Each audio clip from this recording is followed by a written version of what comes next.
Citizens Festival here in Berlin. Kenya and Germany have a long history of shared values. As you have said correctly, Kenya and Germany share the values of freedom, democracy, and rule of law, values that we cherish, values that we hold in very high esteem, and values that we live by.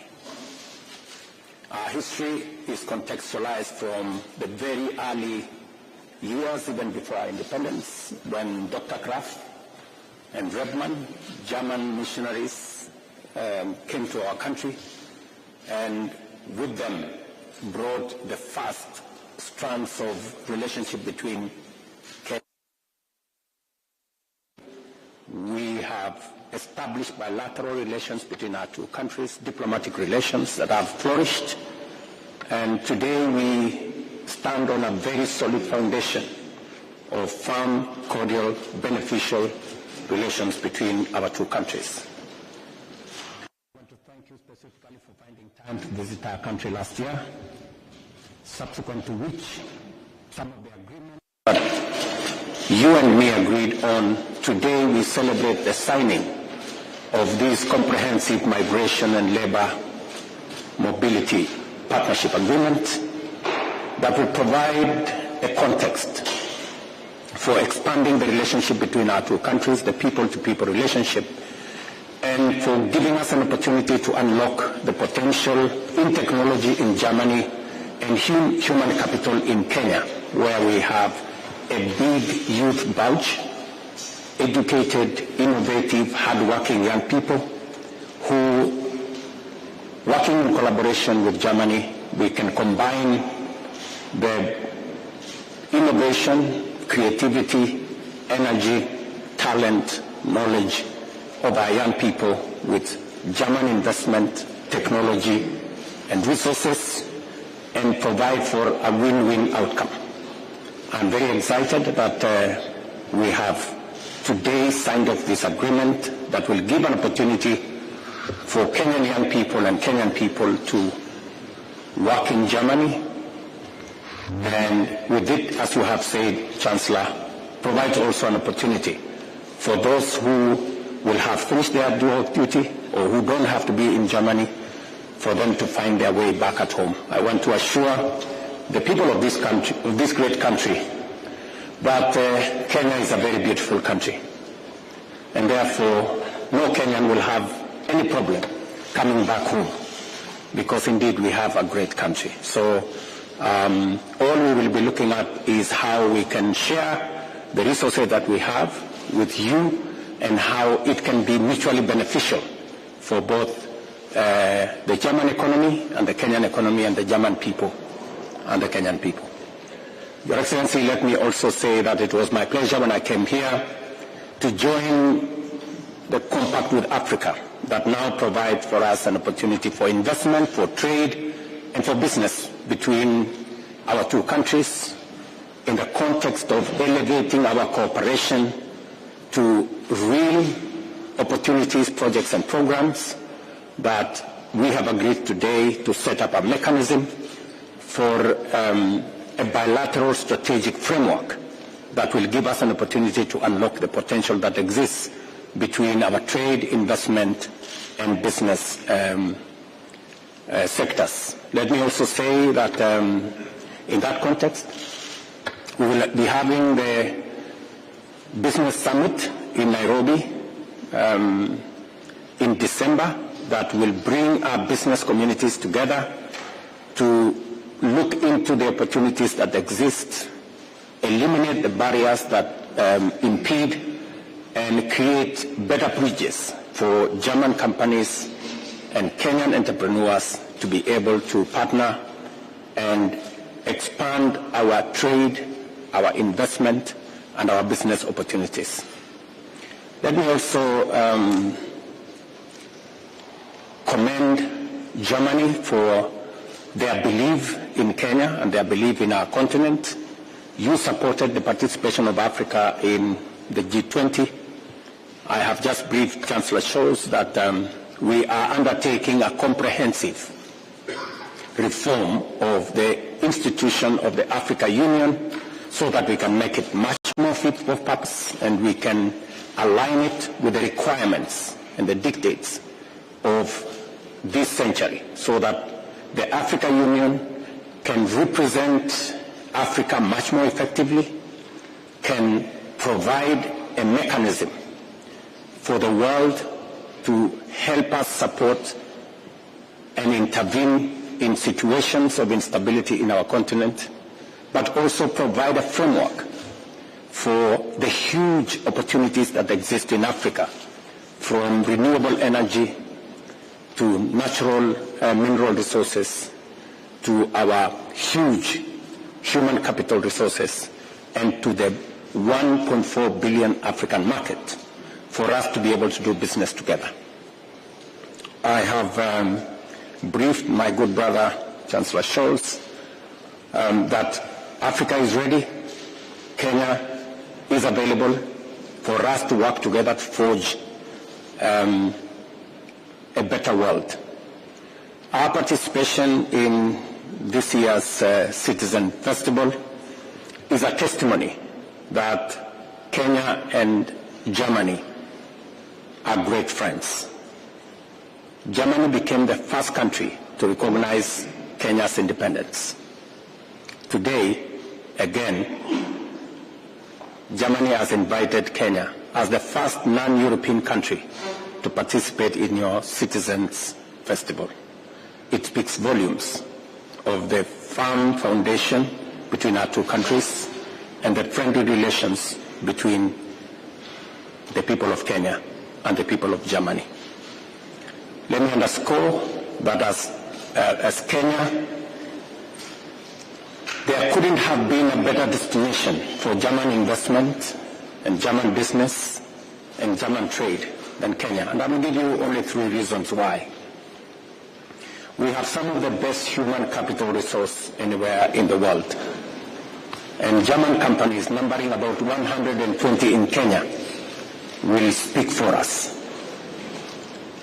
Number 2, we have established a business framework, an investment framework, a trade framework with our special economic zones, export processing zones, to make sure that we create the necessary environment to encourage business, investment, and trade. And also, as you all know, 93% of our grid is renewable energy. If you're looking for a destination to decarbonize some of your industrialization, the destination is Kenya. We intend to make our grid 100% green by 2030.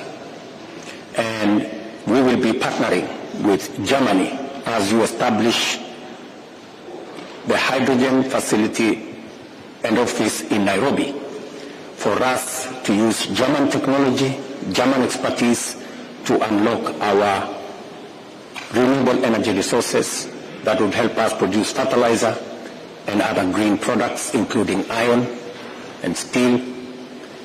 And I want to invite Germany to join the Africa Green Industrialization Initiative that brings together now 11 countries in Africa for us to combine the available resources, opportunities in Europe with the resources available in Africa.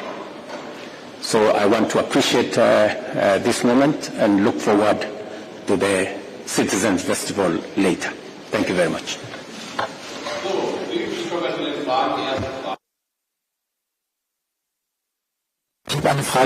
I have a question addressed to both of you, the Federal Chancellor and President Ruto. The U.S. administration has proposed that the United Nations Security Council is enlarged by 2 permanent members from Africa. Federal Chancellor, I would like to hear from you whether you support that and whether both of you, also President Ruto, could make a suggestion which African country should have these seats. And will this also be a topic to be addressed at the Summit of the Future in New York? And Federal Chancellor, 2 ships of the German Navy have crossed the Strait of Taiwan. Are you afraid of harmed relations with China. Will you reach out to China to address that issue? Thank you very much for these many questions. I am happy to say that it is important to us to make sure that the African countries play a more prominent role in the United Nations Security Council, and this corresponds to what we have said and done in the G20 and also with the Compact of the Future, where we work together with Namibia as co-chairs, and we are working together with the United Nations here as well, and we will also address a stronger representation of Africa. We need a reform of the United Nations Security Council. We also have our own expectations. We are working together closely with many other countries. We have ideas about stronger representation at the United Nations Security Council. Africa plays a role here, of course, and it remains an important topic also with regard to the meeting you addressed and the decisions that lie ahead of us. Otherwise, concerning the passage of ships, there is not much to say. It is an international maritime passage. It has always been the position of Africa that the UN Security Council be democratized, an organization that speaks for democracy, that speaks for representation, cannot continue to be in its current form, where a continent of 1.4 billion people has no voice and cannot be seen. It has been our position as Africa that the representation of Africa in the UN Security Council is an overdue attempt. It was a conversation that I had with President Biden when I had a state visit to the United States, and I am immensely grateful that the US has now proposed 2 Security Council seats for Africa. I know you've asked me which countries will be sitting. It's going to be a decision for us. When the 2 seats become available, we will have a conversation as a continent as to how we want to be represented. I want to thank Chancellor Scholz for his support for representation of Africa in the most important global institution, the United Nations Security Council. It is untenable to continue the United Nations Security Council in its current form. And therefore, it's a welcome development, and I want to ask the rest of the United Nations Security Council members to support the proposition that has been made. Herr Bundeskanzler, wenn Sie gestatten. Federal Chancellor, if I may, a question about a person that has been detained in Bavaria, an Islamist, as is believed. How do you assess this detention and this successful work of security authorities that seemingly have prevented a major crime from happening? First of all, I would like to highlight what you said. The security authorities are doing an excellent job here in Germany. It is our common task to make sure that our citizens are safe with all the means we have, and part of this is also successes in investigations. Of course, the nature of such investigations means that I cannot go into detail at this point in time, so this will come at a later stage. Vielen Dank, Herr Präsident. Thank you, President Ruto. One focus of the migration agreement that had just been signed is skilled labor, winning skilled labor from Kenya for the German labor market. I would be interested to hear from you what the main professions for such jobs will be and which industries will be most affected, and whether you're entirely positive about this agreement or whether you fear problems for your own labor market. And Federal Chancellor, we also have a domestic policy debate about better management of migration. On Wednesday in the Bundestag, you have said to be open to engage in further talks with the opposition. Will you also reach out, as your finance minister has suggested, where you will bring together Mr. Habeck, Mr. Lindner, Mr. Merz, and one question about foreign policy. That is a very topical one. Tonight, the US President and the British Prime Minister will meet in Washington and discuss whether they will allow the use of long-range weapons on Russian territory. The Russian president has already said this would mean a direct confrontation between NATO and Russia. How do you assess the situation? What is your position? This is exactly what you wanted to avoid in the past. Would you support such a use of weapons, or do you have a critical view about this? Please. Okay. Thank you very much. The agreement we've signed today, we've witnessed the signing today, is a very important agreement. We've negotiated this agreement over the last 1 year. All factors necessary for ensuring that this agreement benefits Kenya as much as it does Germany have been taken into account. It covers an array of areas. It is not limited to any particular area. All skills that are developed in our technical vocational institutions, which, by the way, mirrors to a great extent the technical education here in Germany. And part of the agreement that we have made in this partnership is to twin and to provide mechanisms for ensuring that qualifications from institutions in Kenya mirror qualifications in institutions in Germany, so that there is ease of transfer of skills and labor into the job market. Let me also underscore that as part of this package, we will explore opportunities of the German language also being expanded in reach in Kenya to provide for ease of communication as we build this ecosystem of relationship and partnership. And finally, as to whether this will affect our industrialization agenda in Kenya, I want to assure you that we have skills, we have developed a huge human capital. As you may be aware, Kenya is a young country. I think our median age is 19 and a half, maybe 20. So we have a huge bulge of young people. If I give you an example, yesterday we advertised for some opportunities in Kenya. We require 20,000 people, 140,000 people applied. So that tells you we have a huge young population that not only can satisfy our industrialization agenda in Kenya, but can be made available to industrialization here in Germany. And therefore, there is no risk whatsoever as to the migration of labor into Germany undermining our own industrialization and progress. In fact, it will provide an avenue for us to tap into the skills in this country, the technology in this country, and create a better people-to-people relationship. Let me highlight this again. Kenya has a very well-trained young population with many professional qualifications.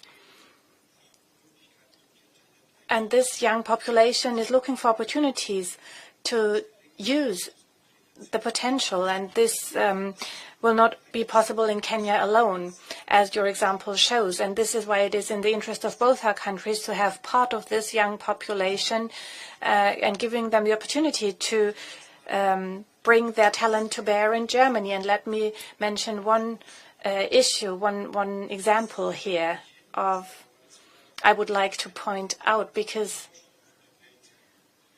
it might influence your view on the world. There are so many well-trained IT experts in Kenya. It is a country that has excellent young men and women who have also gathered a lot of professional expertise already. And from my talks with American IT tech company leaders, I know that advances American companies have made already would have been impossible without Kenyan experts. So there is a lot of manpower that has fed into these AI developments. And this means there is a very promising project that we have embarked on regarding the question of discussions about the big challenges we are facing with regard to irregular migration. I would like to highlight once again what I have said at the German Parliament. Germany needs skilled workers from Europe and many other places in the world who will work here. And we have succeeded in that over recent years, and that is the reason why we have such a solid economy right now. In the last 10 to 20 years alone, more than 6 million additional workers have emigrated to Germany, have taken up a job here. Otherwise, we would find ourselves in a very much worse situation. And we know that the countries of the North, the countries of Europe, North America, and many others, highly industrialized, economically successful nations, are faced with projections that their working population will massively decrease. There will be some of our neighboring countries fearing that in the next 20 to 30 years, half of their workforce right now will no longer be in the workforce in 20 to 30 years. And among non-English speaking countries, Germany is probably the country that has the opportunity to evade that trap and has the opportunity to grow in the future as well and to be successful economically. And this is what it is about when we engage in such partnerships and when we agree such partnerships with countries that have a lot of young people who are interested in taking up a job in our country and where it benefits both countries, the citizens in Germany and in Kenya. And we will continue to do that in the future. I am really committed to doing that. And this is why I offer what I also have said at the German Bundestag, the German Parliament. The basis of our economic well-being is our openness to the world. That is true for the goods that we are exporting to all over the world. It is true for the goods that we are importing from all over the world. It is true for direct investment that Germany is doing across the globe, and companies that invest in so many other countries in the world. It is part of the strength of our economy. But it is also true for the question of whether we have enough people in our workforce to keep up, to maintain our prosperity. And we need to defend this openness to the world by, at the same time, reducing irregular migration. This is something that we are doing. So openness to the world is important, openness to skilled labor immigration, openness to those who are politically persecuted, that they find shelter here in Germany, and at the same time a clear reduction of irregular migration and better border management. On the other hand, what we have signed today guarantees the citizens of our countries that by using this openness, we can conclude agreements that also help us with returning people when this becomes necessary. What concerns cooperation with the opposition, I was delighted about the offer that the opposition leader had made. A while ago, we had 2 meetings. The opposition has then left again, but nevertheless, what we have envisaged, the security package, the common European asylum system, these are projects that we pursue, continue to pursue, and all the other things that we have announced when it comes to more effective denials of entries that are, of course, in line with European law. And I said at the Bundestag that the door remains open. And may I add another sentence?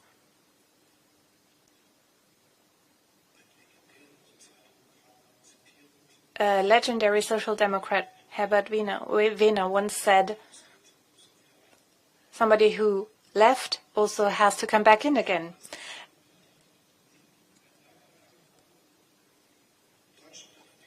Germany has taken a clear decision what we are doing or what we're not doing, and this decision will remain in place. And I ask you for your understanding that I will not comment on conversations of heads of state and government that have not yet even taken place. It would very impolite when it comes to diplomatic relations that we have. Thank you very much. Two things. I'm very happy that in Germany, I've just heard that you are having a conversation with the opposition. We also have continuous engagement with the opposition. So there is every merit in discussing things across the aisle, especially when the interests of a nation are being pursued. But let me say two things, Chancellor. That if there is an opportunity for me to come and speak to your parliament, I would really want to come and speak to them, to persuade them that what we are doing is right. And let me say the following, that we are happy to export Kenyan talent, expertise, young people, their innovation and creativity to support German industrialization. That's a good way to cooperate. But there is a better way. There is also the opportunity that we can transfer some of your big industries to Kenya so that we don't have to export people here. If there exists an opportunity for us to take Bavaria, and I will be discussing later with Mercedes-Benz, if we can take them to Kenya, you will benefit from the labor, we will give you green energy, and we can have a better cooperation. So there is opportunity both ways. We are happy with this agreement that gives us an opportunity to use our human capital talent to support your industries. We would be happier if Parliament can allow some of the industries to come to Kenya so that we don't have to export the people. But I think this framework gives us an opportunity to avoid illegal migrants, because illegal migrants pose a problem both to us and to Germany. That's why this framework gives us a good way forward.